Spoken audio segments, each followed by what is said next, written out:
Okay, looks like I think I'm sharing the right screen. So in that case, yeah, thank you everyone for joining us this afternoon or this morning, your time, I guess, on the how to build a social network in just a few weeks using serverless and GraphQL technologies. So this is related to a project I worked on recently. So this was, I guess, the latter half of last year, where I helped a startup build a new social network for mostly university students, where you can register your sporting interest and you can find other people to do sports with. You can arrange activities like a basketball match, and you can have a group chat and all that stuff as well. So the client was a bootstrapped, privately funded startup. So there's a lot of constraints around the budget and money, and therefore development time. And they also have to have something available and ready in place so that when the semesters started, they were able to release it with the universities. And of course, COVID restriction, all of that had an impact on the adoption and all of that. But from the get-go, at least I had some pretty clear goals to work with in terms of the technology choices I should make and what approach I should take because of the constraints around budget. We want to maximize the speed of development because the client needs to get something ready quickly, and they also can't afford a long development cycle either. But at the same time, if this goes well, this was going to scale to millions of users really quickly. With the client already signed up agreements with multiple universities in Belgium to roll it out to tens of thousands of students pretty much right away. And the first time they tried to launch this a couple of years ago, and the application was running on 2 PHP servers and just couldn't scale. It was a bit of a disaster. So the client was really eager to avoid having the same disaster happening twice.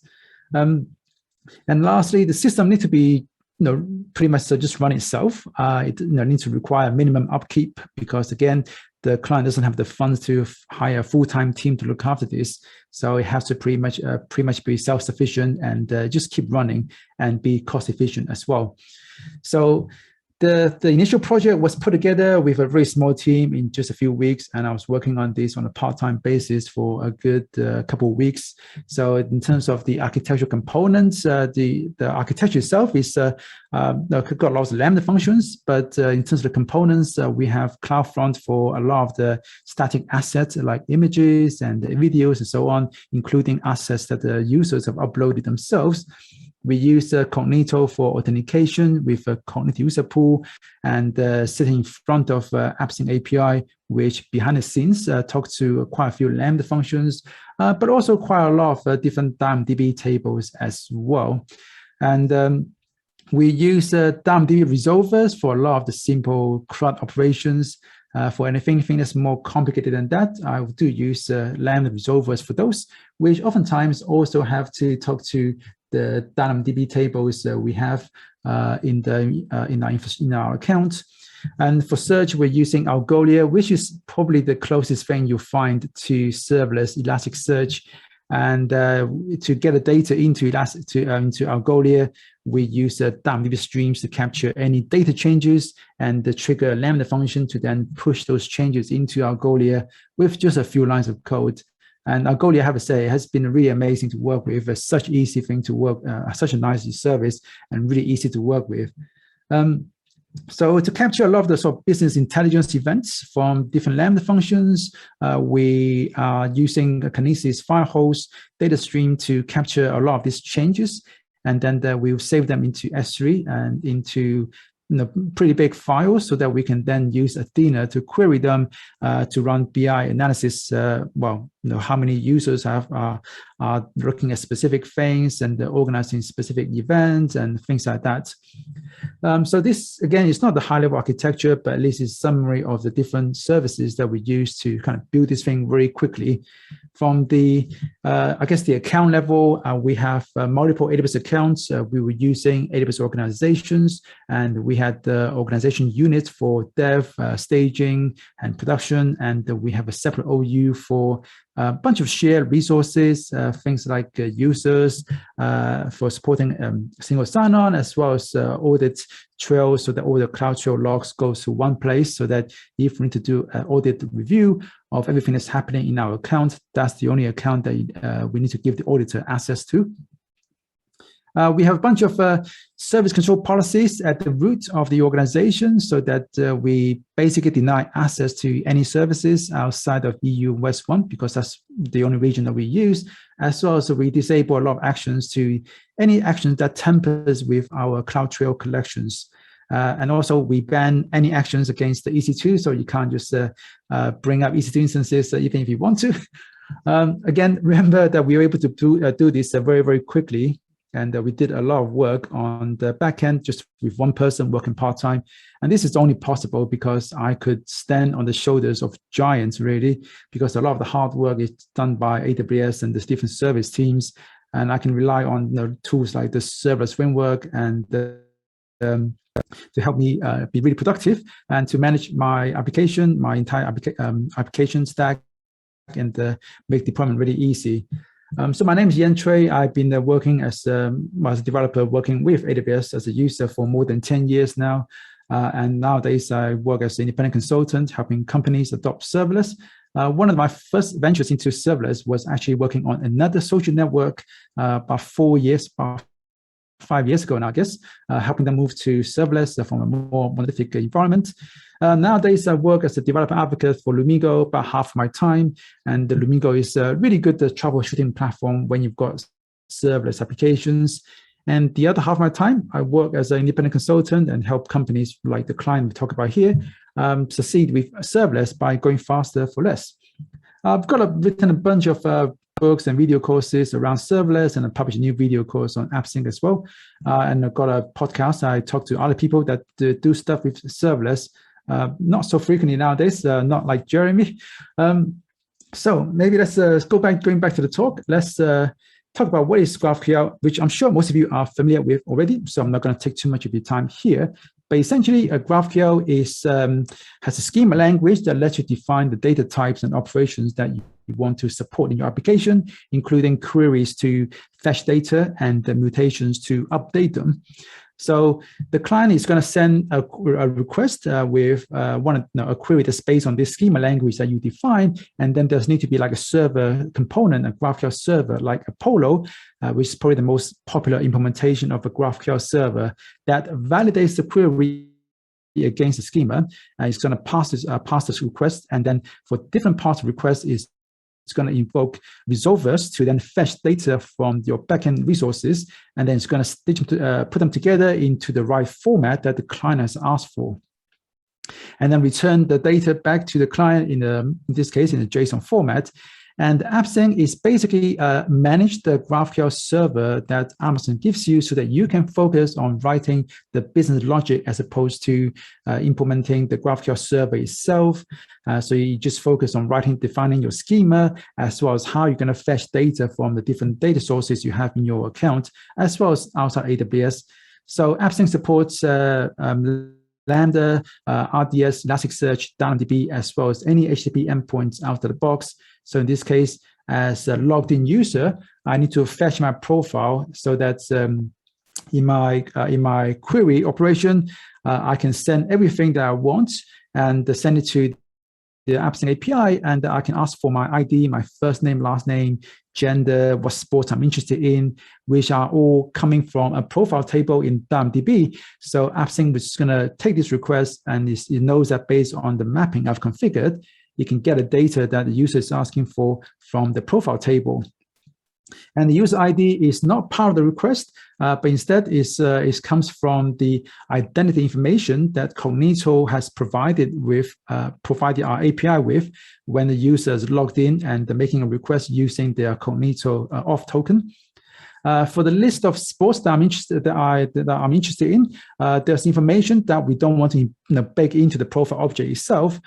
So instead, we have references to a different table in the sports table where we have information about the metadata we want to return, including the image we want to show whenever someone look at these sports, as well as a display name where we may have, longer names or that we want to display, or maybe occasionally change them.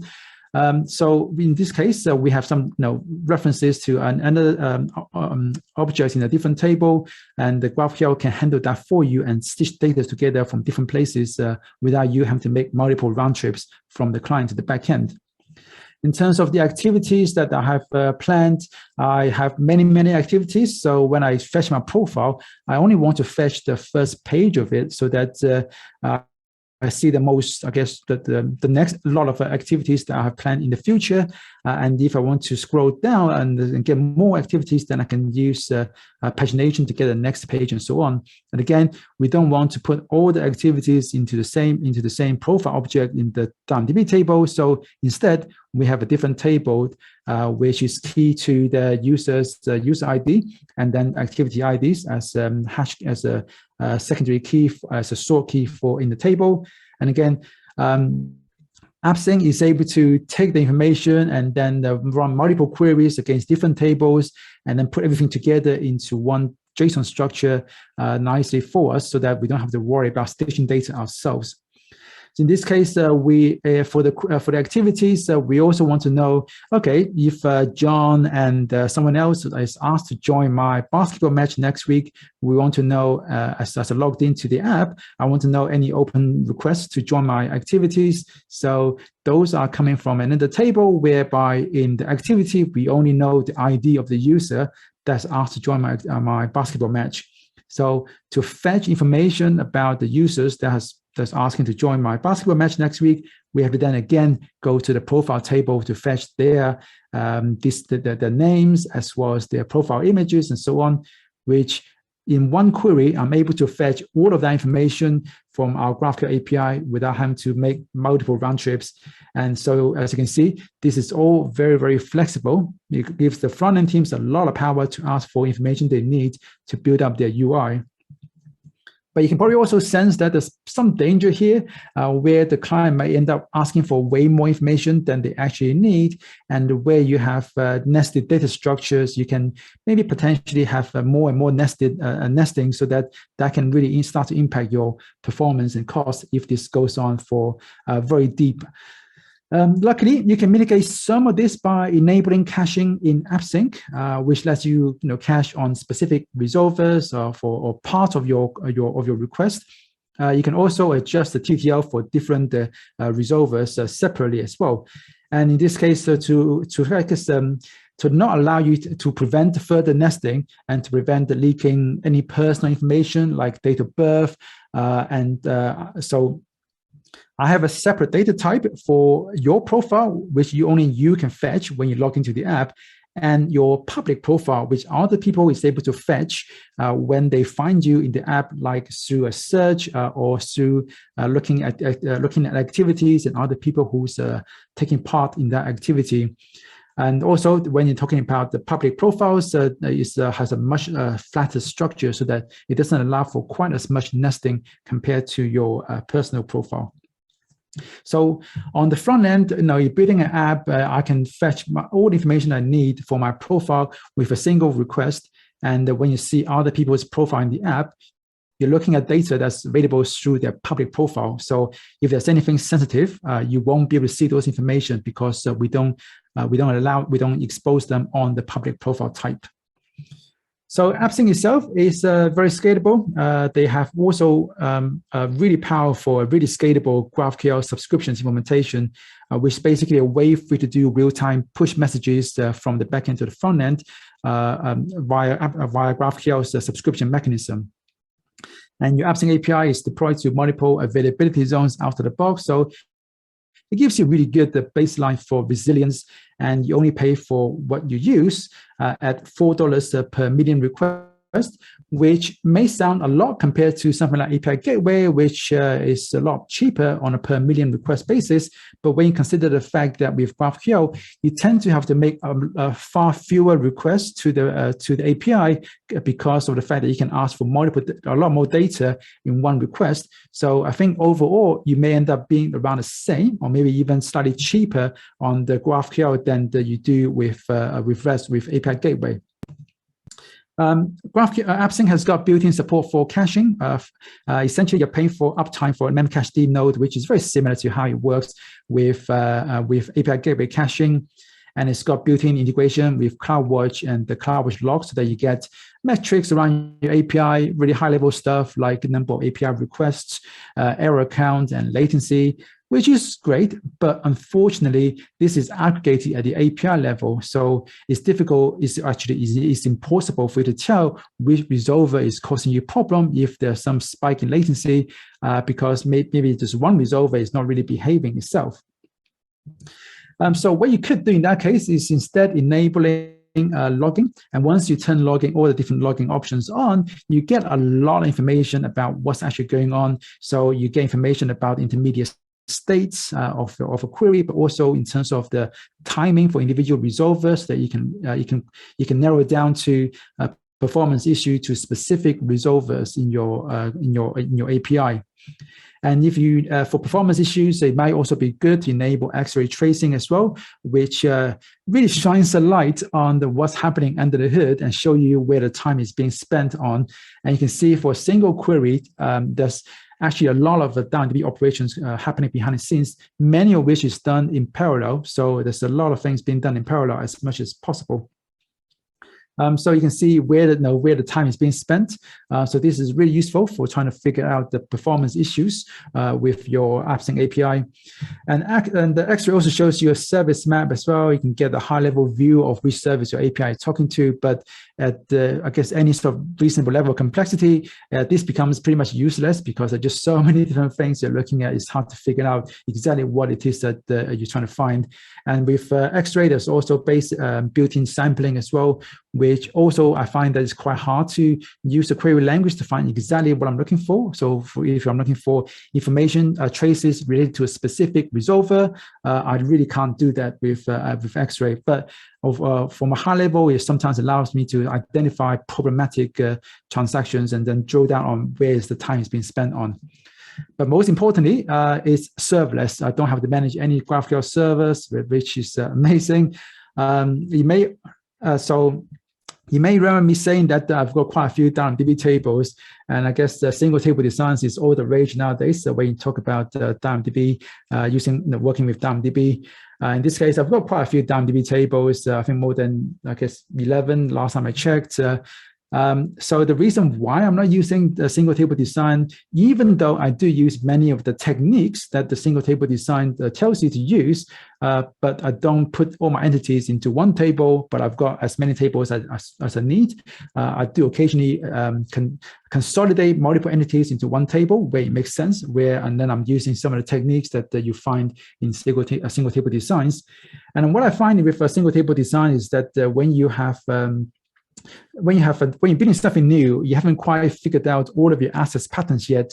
And so whenever you change your mind, a lot of those changes can be quite difficult, and especially when you're limited by the fact that CloudFormation cannot deploy the two global secondary index changes in one go. So oftentimes when you change your access patterns, you need to update multiple or create multiple global secondary indexes in one go, which you're going to run into a lot of problems with that. And a lot of the pain points that the people look to single table design to solve in terms of stitching related data together, well, AppSync kind of does that for you. So a lot of that complexity around, you have to fetch data from 4 different tables and then put them together, AppSync is doing that for me. So I don't really need to put them into one table just so that I can use one query to get all the data I need. And when you're working with single table designs, you tend to write a lot more custom VTL code, which is not exactly everyone's cup of tea. But then there's also an argument about what about the cost saving, because that's one of the big things with a single table design is that you can use one query to get the data you need, as opposed to, 5, 10 the separate get item requests, which in terms of cost is going to be a lot cheaper, which is true. But that kind of micro organization makes sense when you're doing many tens of thousands of requests per second against DynamoDB already, which is just not the case here. And also, what I find is that if you got good, sensible caching strategy that can handle a lot of the requests and just hit the cache, then it's going to save you more than the single table design ever will anyway. And you don't have to take on all the additional complexities that comes with working with a single table design. For this app, we were averaging 99% cache hit rate all the way throughout the day. And even as we launched, then get up to a decent number of users pretty quickly. The cost was really low. We were paying like $4 for that first couple of months for DynamoDB because 99% of requests just never hit the API. It doesn't hit the database. It just hits the cache. And I think for this app, we really don't need to optimize for the best performance and scalability, and multi-table design is just more than enough, and at least for the foreseeable future. And I think the thing with single table design is that it is more complex and requires you to have a thorough understanding of how DynamoDB works, especially in terms of global synchronous indices, and you have to work with some of the constraints that you have to deal with, like the number CloudFormation and can't update multiple GSIs in one go and things like that. And I think I don't know who said this to me before, but you should design your systems as if it's going to be run by idiots, because one day it will be, and the idiot is probably yourself in a couple of weeks' time when you forgot how everything is kind of put together. And as much as I enjoyed reading about single table designs and I admire the techniques, I do use the techniques very sparingly. I don't think it makes any practical sense, at least for me, to limit myself to just one table for everything. I use the techniques where it makes sense, but other than that, I use as many tables as I need. In terms of authentication, as I mentioned before, we use a community user pool, and I set up an identity federation there so that user can sign in with Facebook and Apple. On the client side, we use the Amplify.js library to integrate with Cognito, which makes things quite a bit easier. However, I didn't use the Amplify CLI to create and configure the community user pool itself, and I did that with just CloudFormation in the serverless framework. And the reason being that I already know how to do it. If anything, I kind of want to know how everything's being configured. While I think Amplify is great for quickly bootstrapping a new app, I think the fact that there's no escape patch right now, or at least no meaningful escape patch right now, means that a lot of people get to the point where they eventually hit a wall with Amplify and they can't customize it to the degree that they need to, and end up having to make big architectural changes to get away from Amplify at that point. And I think with the fact that I already know what I need to do on the back end, and I'm really familiar with CloudFormation, it just makes sense for me to not use Amplify. And also with Amplify, you can use it to provision the actual DynamoDB tables itself as well, and it does as well as the AppSync schema, which again, I think a lot of the API schema that it generates are just not super developer friendly, and the DynamoDB access patterns is actually quite sensitive, especially as you need to scale and need to worry about scalability and cost, and some of the decisions that Amplify makes, which I think is it's just not optimal. It'll give you something that works, but not something that you can scale easily, at least not without hitting some performance or scalability or cost issues. And I think in general, I just think the Amplify just hides too much important details from you for something that you're going to have to maintain and operate in production. Which is why I didn't go with Amplify. Even though we did see the Amplify CLI, even though we did use the Amplify, the JavaScript library, and some of the UI components for the mobile app to get things going quickly. Right. We also, besides the mobile app, we also build a CMS system so that the universities can go and they configure what sports program they have, and so we allow universities to be able to log into the app. So in this case, we have different groups, different, I guess, types of user. We have the admins, which are the founders. They can onboard new universities and then create new accounts for these universities, who is then going to get an email with their temporary password and information on how to log in. So they can log into the CMS with the details. They can also change the password, all of that. And we're using groups incognito to identify users from different categories. So you have the university admins, and then you have the admins, which are the founders. And then we use the custom attributes to identify which university a university admin who was logged in belongs to, so that that user can only act on the data that belongs to his or her university, so they can't get access to absolutely everything. And depending on which group that you belong to, you have a different UI. So when the founders log into the app as admins, they will have other options allowed that allows them to onboard new universities and so on. And the great thing about having so this kind of group-based authentication in AppSync is that it just comes out of the box. So I can define my operations, and I can just add one line to say, which groups of users can access this operation. So in this case, I've got something that allows me to get information about universities by ID, any university, but this can only be used by the admins which are the founders. For university admins who's logged into the CMS, they can only get their own university information, which, as you can see in the request here, doesn't accept a university ID because, again, it's coming from the custom attribute on their user. And then you can also have operations that are basically exposed to anyone who's logged in. It's not restricted, so we just don't have to add the AWS auth directive. So now group-based authentication with Cognito and AppSync, just super easy compared to API Gateway.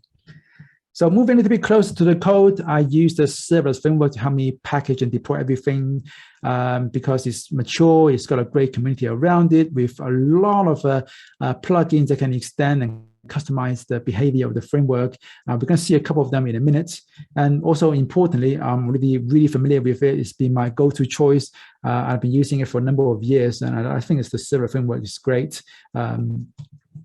So in this case, I've had one command to deploy my entire backend to AWS. Everything is configured in one service YAML, but broken up into several smaller files. And one of the things that we need is to be able to configure the AppSync API itself, including all the different resolvers and whatnot. So I use a serverless AppSync plugin to do that, which I've got two different APIs, one for the app, one for the mobile app, one for the CMS. So those are in two separate files. So I can configure them separately and say, which Cognito user pool they should use, have the different logging settings and configure the resolver and the data sources for each API separately. So with AppSync, you're going to be using VTL to write custom resolvers, which is the same sort of scripting language that API Gateway uses as well. So as the project grew, one of the things that we hit really early on is the fact that the CloudFormation at the time had 200 resources limit. So what we did was we used the serverless plugin split stacks plugin to essentially split the resources into multiple nested stacks. And the nice thing about this is that it gives you ability to do your custom script so that you can do your custom sort of splitting logic, and all of your references are exactly the same as before. You don't have to worry about changing all of your sort of ref or get attribute function calls. It just works out of the box by updating those references to the nested stacks. In terms of CI/CD, I used GitLab because the code base is already there when I took over. And in this case, I installed a server framework as a dev dependency in the project. So now when it comes to deployment, I run npm CI to restore the dependencies and just run npx serverless deploy, and that's it. And of course, this needs AWS credential to run on a CI server. So to secure the CI/CD pipeline, I have it set up with the multiple account environment we have, whereby we have a CI user in the sort of shared ops account, and then that user has got the roles that it can assume role into as part of the CI process into the dev and staging and production account, which only allows the assume role to be done by this specific user. And so in this case, I can have really permissive roles on those deployment environments, which is still limited to just because they can only be assumed by the CI user. So it's still relatively safe. There is the sort of whole attribute-based access control thing that people talk about, but there's still a lot of resources, including Lambda, that doesn't support it yet, which is why it's not something that I've actually been using in my own projects. When it comes to testing, with AppSync, what I find is that there's not a lot of point in the testing a lot of the VTL templates because they're really simple. Most of the time, I actually just go to the resolver reference in the AppSync documentation and pick what I need and replace the bits I need, because it's just one JSON structure really that describes the DynamoDB operation you want to do. Where I spend a bit more time on testing is when I have Lambda functions. That's where I tend to have more sort of complex business logic anyway. So I write integration test that runs the Lambda function code locally by just requiring the module and then running it against the real AWS services that's been deployed, where as part of my sort of development flow, I will create a new temporary stack. So I'll create a new tables that I'm going to be working towards with, and then I'm running the test as I developing new functions. And then once it's done, I deploy the whole thing, and so I can run end-to-end tests in those CI environments to execute user stories against the GraphQL API that's been deployed. So one of the things that you find is that if you've got the failed end-to-end test, then you can use them. You can actually use them as a rehearsal for how you debug real problems in production. If it's difficult, then guess what? When you actually go live, the problem is going to be a lot worse, because that's going to be real users using it, and you're going to be finding it a lot harder to find information you need if you don't have the right observability configured. So you haven't built observability into your system from day one in terms of having good monitoring, having tracing, and all of that.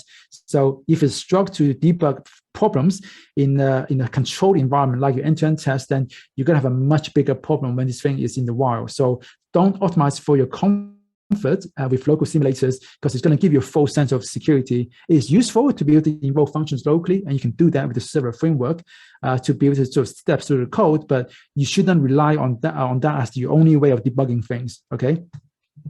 And finally, let's talk about AWS organizations, how it's being set up. I use a tool called Authentication, which basically gives me infrastructure as code for the AWS organization itself, which looks very similar to sort of CloudFormation's YAML syntax. So I can template my landing zone as well as configure new accounts like this, where I configure new AWS new account and say which organization or unit it belongs to, and I can then set up my entire AWS organization using capture entire organization configuration using infrastructure as code. And I can say for different OUs, I can configure service control policies. I can then set up password policies for those accounts. And then when I want to change something, including my landing zone, again, just one command, and that's it, it's done. So in this case, I can configure my landing zone with, and then say using this concept called binding. So this is where they take the idea of aspect-oriented programming and applying it to how you configure things, and then you can bind resources to different parts of your organization. It could be a specific account, or it could be an organization unit, so that you have stacks that are basically templated and that can be deployed to multiple accounts that you can choose based on some criteria. And here's an example where I basically create an IAM user that targets the specific set of accounts, and then I can iterate over the account that's been selected using this specific syntax, which looks a bit funky, but once you understand how things work, it's really powerful. It allows you to construct arrays basically using something that looks a lot like CloudFormation's pseudo functions. And then again, when it's done, just run one command, update my entire all my landing zones across multiple accounts, and yeah, this is super powerful tool. Definitely go and check it out. It's called the Authentication. So those are, I guess, the main tools I used in the project in terms of the goals I had from the beginning. The whole thing was done really quickly in just a few weeks. So speed of development, definitely check. The thing was able to scale to, I think, about 500,000 requests per day. When we launched pretty much straight away, and you have no problem handling millions of users. So scalability check, no EC2 instances whatsoever, no server, no VPCs, all of that. So minimum upkeep check. In terms of cost, so I've got some numbers here from when we first launched the first month. We went from 0 to about, I guess, about 200,000 API requests per day. And that AWS bill for the first couple of months was under $60. And most of that, as you can see, goes towards the AppSync caching. So that we were using the smallest cache instance, T1 small. That was about $30-something a month, but it's a flat fee that we pay for every month. and we're using about 5% of the cache capacity. So this will scale us to 20, 30x, no problem. And the amount, because of the height, the cache we're getting, 90% cache hit rate. Now this is going to save us a lot more money instead on the DynamoDB and the Lambda invocations. The one thing that does cost a bit of money is the CloudWatch logs and X-ray trace, which you can see adds up to about $15 or something a month. So overall, in terms of cost efficiency, the client's still very happy in terms of what we got. Performance-wise, P99 pretty stable, around 100 or so milliseconds during the days. Occasional spikes, but with a bit of traffic, it's just the cold start is just not an issue when you've got an app that's people actually using. In terms of monitoring things, I use Lumigo, and I can see for individual functions all the different API calls it's making, the request response from those API calls, which you don't get from X-ray traces, and I can really allows me to look into what's happening inside the application. And the nice thing is about Lumigo is that it's so just two couple lines of the configuration in my server, so YAML. So everything is also instrumented. I get high level information about the function invocations, most invoked functions, most errors, the cold start times, and what other services I'm talking to are being slow and all of that. So everything out of the box with a pretty much minimum amount of configuration up front. And that's it. That's kind of, I guess, a quick overview of some of the works, some of the stuff I've been working on for that project. Again, like I mentioned, I'm an independent consultant. So if you want some help, adopting serverless in your organization, go to theburningmonk.com to see how we can work together, and check out my video course, AppSync Masterclass at appsyncmasterclass.com. So thank you guys very much for your time today.